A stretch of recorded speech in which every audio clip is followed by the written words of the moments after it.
Shrimad Bhagavad Gita chapter 9 shloka 11।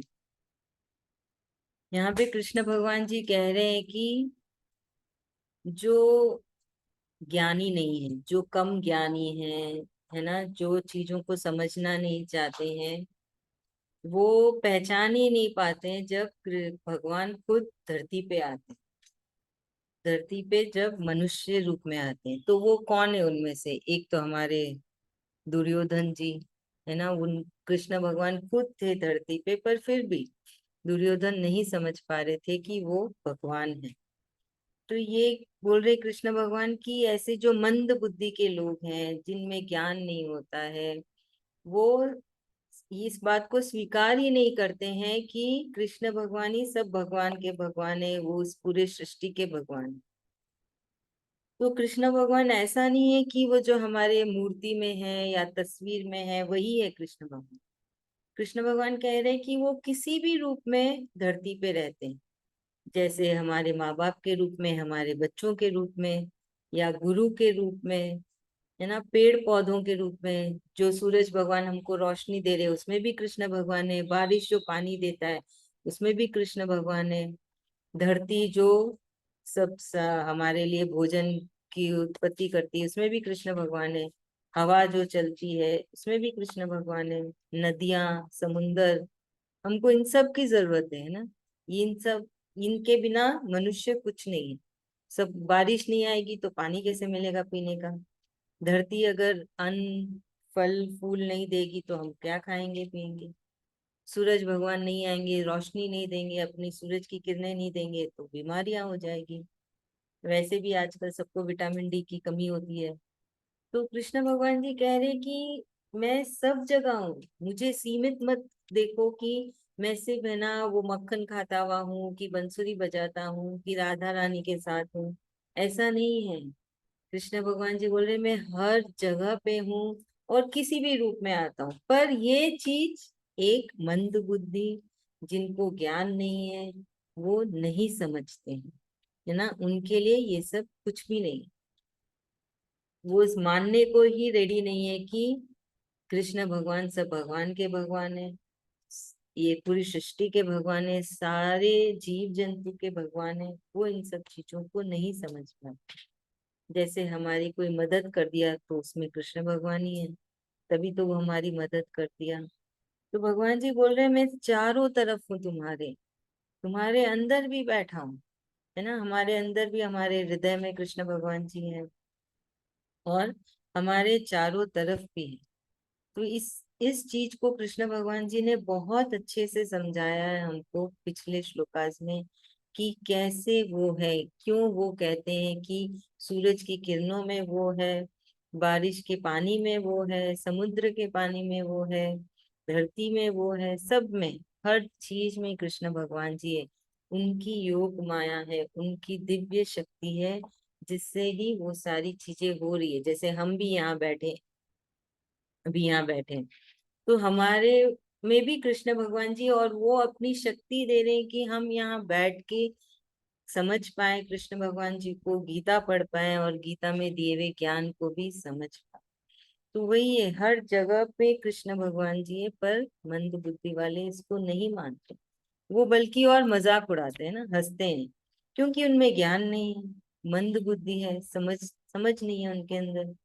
तो भगवान जी भी ये एक्सेप्ट करते हैं कि ऐसे भी मनुष्य हैं जो इस बात को नहीं मानेंगे, है ना। तो अगर आप किसी से, किसी की ऐसे मुलाकात हो जाए तो परेशान नहीं होना, बोलना कोई बात नहीं, आपको विश्वास नहीं है चलेगा, हमें उनके साथ बहस नहीं करनी, है ना, तू मैं नहीं करनी है उनको, क्योंकि उनके पास उतना ज्ञान ही नहीं है, उनके पास कृष्ण कृपा ही नहीं है कि वो इस चीज को अपना पाए, है ना, इस चीज को समझ पाए। कृष्ण भगवान जी की कृपा होगी तभी तो आप समझ पाएंगे ना।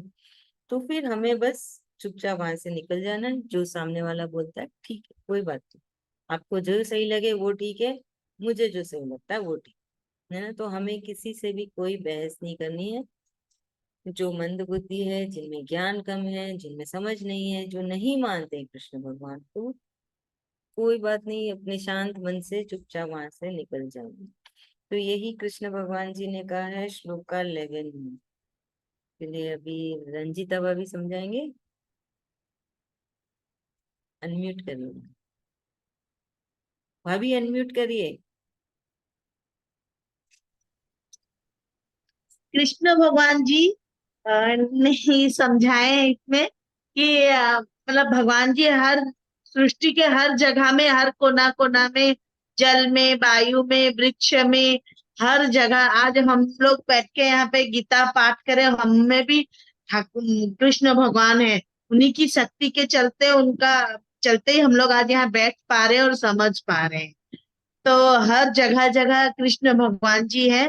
और कुछ लोग हैं जो कि मानने के लिए तैयार नहीं है, कृष्ण भगवान को। भगवान मतलब इसका विरोध करते हैं कि हमारा हंसी उड़ाते हैं। तो उनके साथ में आर्गुमेंट नहीं करना है, उनको बातों को कुछ ये नहीं करके अपना ठीक है, उनको जैसे समझ रहे हैं उस तरीका के भी, जैसे भगवान यहाँ पे दुर्योधन जी का उदाहरण भी दिए हैं। जैसे वो लोग सृष्टि मतलब महाभारत के टाइम पर भगवान जी खुद हैं, खुद मौजूद होके भी वो मानने के उनको वो उनकी पहचान नहीं है, कि उनको जानकारी नहीं है। वैसे ही बोल रहे हैं अभी, मतलब बहुत लोग ऐसे भी हैं नकारात्मक, जो कि नहीं समझने के लिए ये। तो उनके साथ आर्गुमेंट कर नहीं करके अपने हर कण कण में भगवान है बोल के इसलिए। थैंक यू भाभी, thank you so much. Shloka 12, तो ये इसी टॉपिक का कंटिन्यूशन है। जो जैसे लोग जो नहीं मानते है ना भगवान, कृष्ण भगवान, और कृष्ण भगवान सब जगह है, तो हम क्यों मानते हैं? क्योंकि एक तो हम पे कृष्ण भगवान जी की कृपा है। बहुत बहुत धन्यवाद कृष्ण भगवान जी। हमने गीता पढ़ रहे हैं, है ना, हम गीता पढ़ रहे हैं, शुरू से थोड़ा थोड़ा करके पढ़ रहे हैं, समझ रहे हैं। तो हम में वो भक्ति आ रही है, प्यार आ रहा है। भक्ति क्या है? जो हम प्यार करते हैं कृष्ण भगवान जी को, उसको भक्ति कहते हैं ना। कोई भी भगवान को आप जब उनको याद करते हैं, प्यार करते हैं, तो उसको हम भक्ति कहते हैं। तो हम में वो है। हम पे कृष्ण भगवान जी की कृपा हुई तब भी हम में आया ना वो सब, नहीं तो कैसे आता? हम भी ऐसे मंद बुद्धि के जैसे लोग रहते, अज्ञानी रहते। तो हमें बार बार कृष्ण भगवान जी का धन्यवाद कहना है कि उन्होंने हमें चुना और हमको ज्ञान दिया। तो भगवान जी कहते हैं ऐसे लोग, है ना, थोड़े उनका, उनकी जो सोच होती है, उनकी जो चाह होती है, उनके जो, उनका जो ज्ञान होता है, उनका जो कर्म होता है, वो है ना राक्षस के स्वभाव जैसा होता है। क्योंकि एक राक्षस ही तो बोलेगा ना कि कोई भगवान नहीं है। मनुष्य बोलेगा नहीं, मनुष्य तो बोलेगा ना भगवान है। तो अब कलयुग में तो मनुष्य के रूप में ही तो राक्षस है। ऐसे तो नहीं है कि पुराने जमाने वाले राक्षस आएंगे, सींग लगे हुए, दांत बाहर, लंबे चौड़े, वैसे तो कुछ नहीं होने वाला। तो भगवान जी बोल रहे हैं कि ऐसे मनुष्यों का स्वभाव, चाह, बुद्धि, ये सब राक्षस स्वभाव का होता है। तो ये हमेशा है ना भ्रमित ही रहते हैं। उनकी जो चाह होती है, उसका कोई है ना वो नहीं है। उनको समझ में ही नहीं आता है कि हमें क्या करना है, कैसे कर्म करने हैं, कैसी बुद्धि लेनी है ना, कैसी चाह होनी चाहिए, हमारी इंद्रियों का क्या, कैसे इस्तेमाल करना है। उनको ये सब चीजों का समझ ही नहीं है। तो क्या होता है, उन वो सब हो जाती है राक्षस की बुद्धि या राक्षस के स्वभाव के जैसा। और वो हमेशा भ्रमित रहते हैं। तो और क्या होता है उनका, वो बार बार बार बार इस धरती पे आते रहते हैं, और उनकी योनि और भी नीचे की तरफ जाती रहती है। ऐसे नहीं उच्च योनि में उनका जन्म होता है, और भी नीचे की योनि में बहुत खराब जीवन उनको मिलता जाता है, क्योंकि वो बिल्कुल भी भगवान को याद नहीं करते। उनके विरुद्ध होते हैं ना, विरोधी होते भगवान जी के। उनको भगवान जी बिल्कुल नहीं पसंद होते हैं। उनको बिल्कुल अच्छा नहीं लगता है कृष्ण भगवान का नाम लेना, उनको याद करना, उनके बताए राह में चलना। वो उनके एकदम विरोधी होते हैं। तो इसलिए वो होते हैं राक्षस स्वभाव के मनुष्य। उनका जो स्वभाव, इंद्रियां, सब कुछ राक्षस का होता है। तो ये भगवान जी बोल रहे हैं कि तो ऐसे मनुष्य का वो किसी भी चीज को नहीं समझ पाता।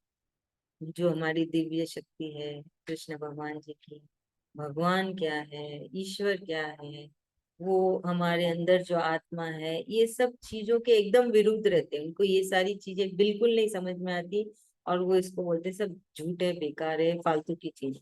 इन सब चीजों को मैं नहीं मानूंगा, है ना, या नहीं मानूंगा। तो आप समझ जाना कि ये राक्षस स्वभाव के मनुष्य है, हम इनसे दूर है ना, हम इनसे दूर हैं, क्योंकि हम उनको नहीं बदल सकते हैं। उनका स्वभाव, उनकी सोच, उनकी चाह, उनके भाव, तो बस हमें हाथ जोड़ के निकल लेना है बस। तो यही कहा है कृष्ण भगवान ने श्लोका 12 में। सरोज भाभी आप समझाएंगे।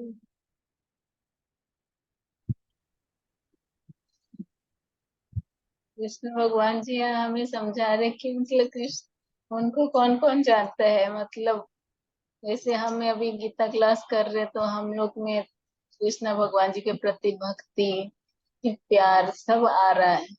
और जो मंद बुद्धि वाले उनको तो पता भी नहीं है ना कृष्ण भगवान जी क्या है। वो उसी के बारे में ज्यादा बता रहे हैं कि वो मानने के लिए तैयार नहीं होते कि भगवान ही सब काम कर रहे हैं, भगवान ही सब सर्वत्र है। वो भगवान को जानना नहीं चाहते। वो मंद बुद्धि रहता है उनको। वो बोलते कि राक्षसी, उनको राक्षसी पद भी मिलता है। जो भगवान को नहीं जानते उनको राक्षसी कहा जाता है। कि मनुष्य के अंदर अहंकार रहता है ना, वही राक्षसी रहता है। कि मतलब जो मैं बोलूंगा वही है सब कुछ सही। भगवान के प्रति उनका भक्ति प्यार कुछ भी नहीं रहता। वो अपने अहंकार में रहते हैं। वो अपने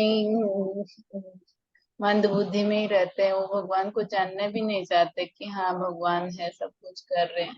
और हम मनुष्य उन सब से दूर रहेंगे, क्योंकि हाँ उनको जितना बताने से भी वो मानने के लिए तैयार नहीं होंगे कि भगवान है बोलकर। तो हमें अपने कृष्ण भगवान में लीन रहना है, उनके साथ नहीं लगना है कि वो हम उनको राह में ले आएंगे या हमारे साथ कृष्ण भगवान जी को वो जान पाएंगे हमारे साथ रह के।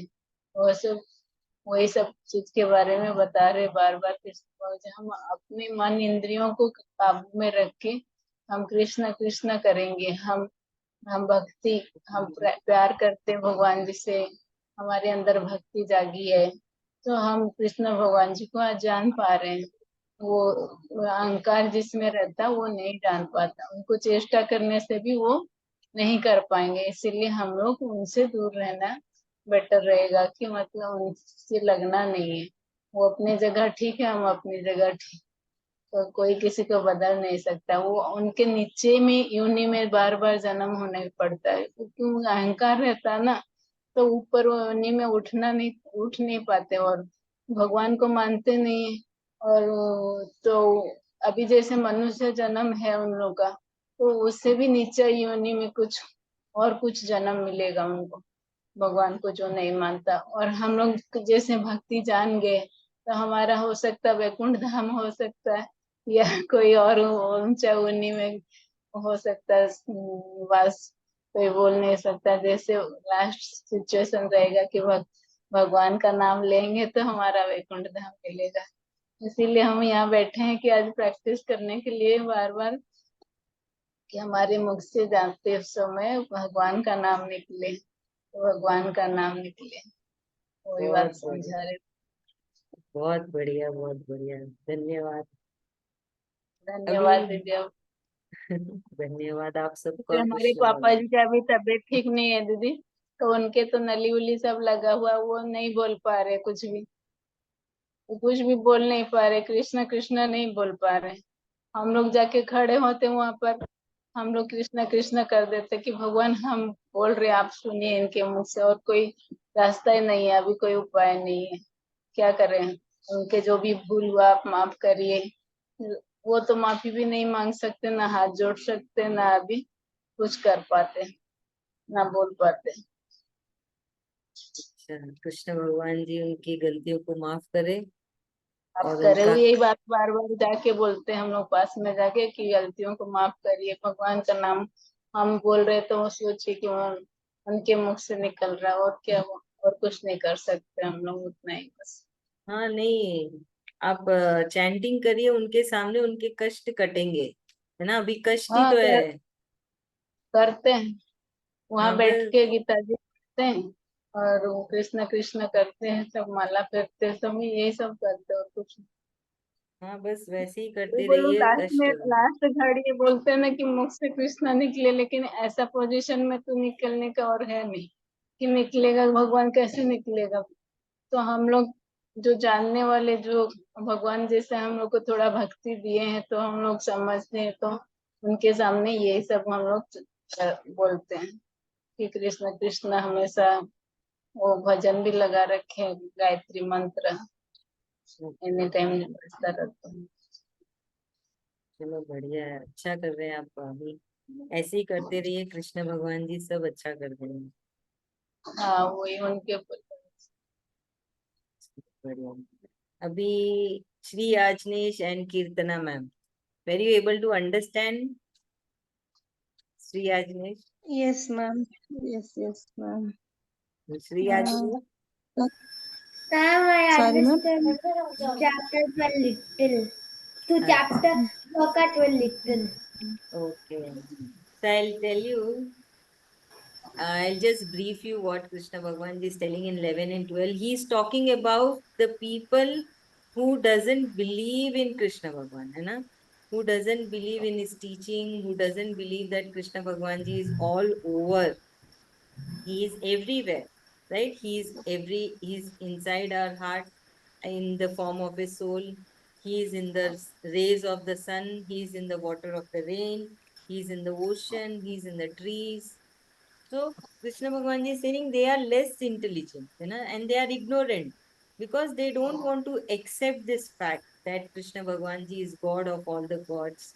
He is the God of this entire universe. So they don't want to accept this fact. So what happened? So it is a continuation for Shloka 12. They have that devilish nature, evil nature, you know. Why? Because they are not accepting God, and then their senses, their desires, their karmas, their knowledge, all is useless, right? Because they are not believing all this fact. So it is useless. They are always confused. They don't know what actually the fact is, what is the truth. So what happened? They again and again come on the earth, and their life is deteriorating. They will get miserable life again and again. They will get more and more miserable life, and this is what happens to people who don't believe in God, able to understand, who don't accept God. Like we have so many examples, like Duryodhan himself. He was there when Krishna Bhagavan ji was himself on the earth, but Duryodhan was not accepting the fact.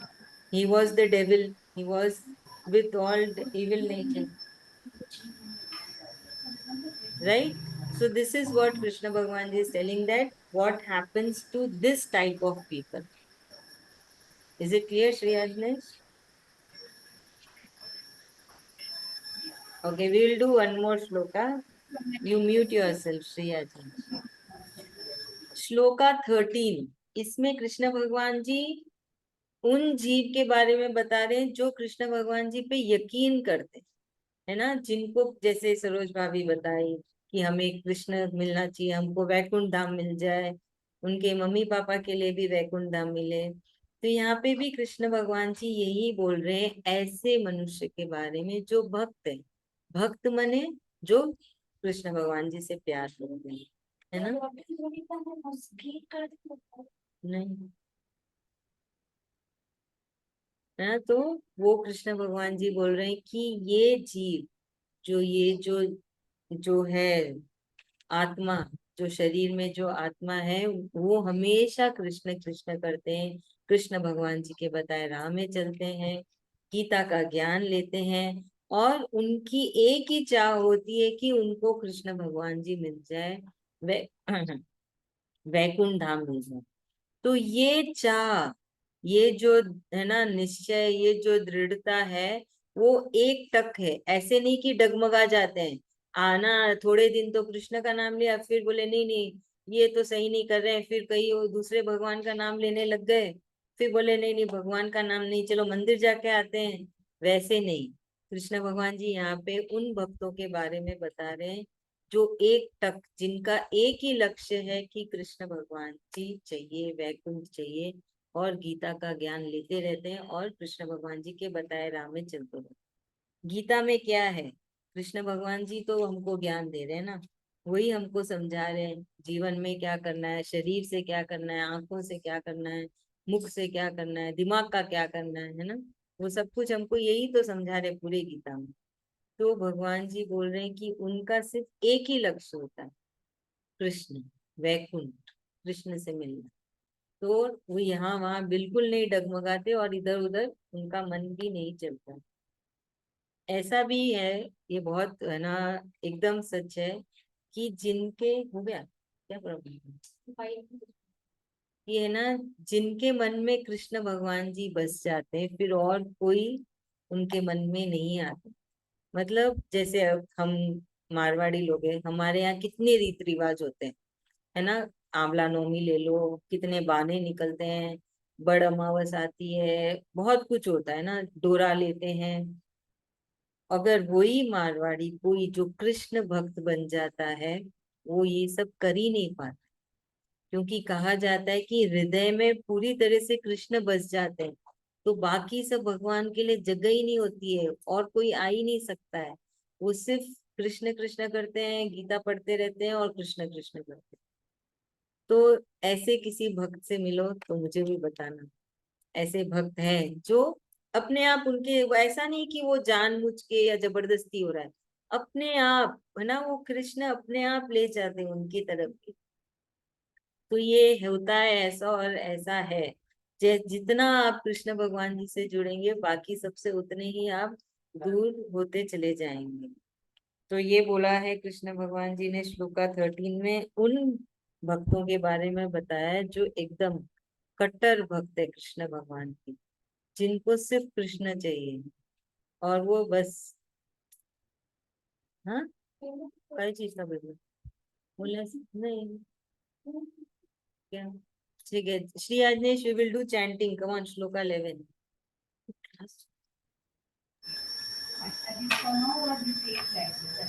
चलो, you repeat after me. अवजानन्ति अवजानन्ति मामूढ़ा, बोला वापस बोलो, मामूढा नहीं देना। मानुषिम, कितना पूछ, मानुषिं तनुमाश्रितम तनुमाश्रितं परम भाव परं भाव मजानन्तो मजानन्तो मम भूत तवाभूत महेश्वरम। 100 दे दो। महेश्वरम्। Thank you. नाउ श्लोका 12। मोघशा मोक्षः मोघ कर्माणो मोक्षकर्मणो मोघ ज्ञाना मोक्षदाज्ञान विचेतसः वितेजसः राक्षसी राक्षसी मासुरीं चैव मातुरीं चैव प्रकृतिं प्रकृतिं मोहिनीं मोहिनीं श्रितः। हृतः। श्लोका 13। महात्मानस्तु महात्मानस्तु मां पार्थ मां पार्थ दैवीं प्रकृति दैवीं प्रकृतिं माश्रितः माश्रितः भजन्त्य भजन्त्य नन्यमनसो नन्यमनसो ज्ञातव्या ज्ञात्वा भूता भूत दिमव्ययम्। मव्ययम्। Thank you.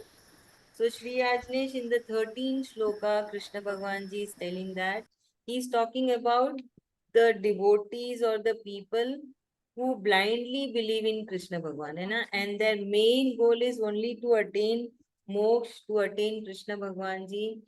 So he's telling that there are people whose only goal is to attain Krishna Bhagwan, and they are only single pointedly focused on Lord Shri Krishna, and they don't have any other desires, they don't have any other goal, they don't have any other dream.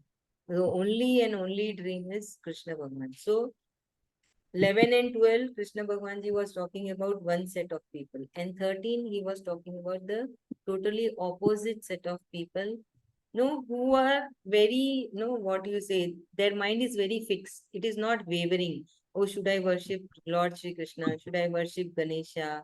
Or should I worship Vishnu? No, they are no very clear that we want only Krishna, we want only moksha. Okay? Clear? Understood? Shri Ajnesh. दीदी एक बात पूछना चाह रही हूँ। हाँ, ये मैं बोलूँ अभी कॉल भी भागवत, ये जो कट होने भगवत वाला है। गीता, हाँ, अच्छा, बोलिए बोलिए, जल्दी से बोल लीजिए। खाली ये पढ़ने का क्या सिस्टम है? जैसे मैं 11-12 बजे जब भी फ्री होती हूँ, रोज सुबह भगवत गीता लेके बैठती हूँ, रेंडमली बुक खोलती हूँ, कभी 11, 12 चैप्टर, 2-2 चैप्टर पढ़ती हूँ, 2 या 3 चैप्टर, कभी कोई 5-6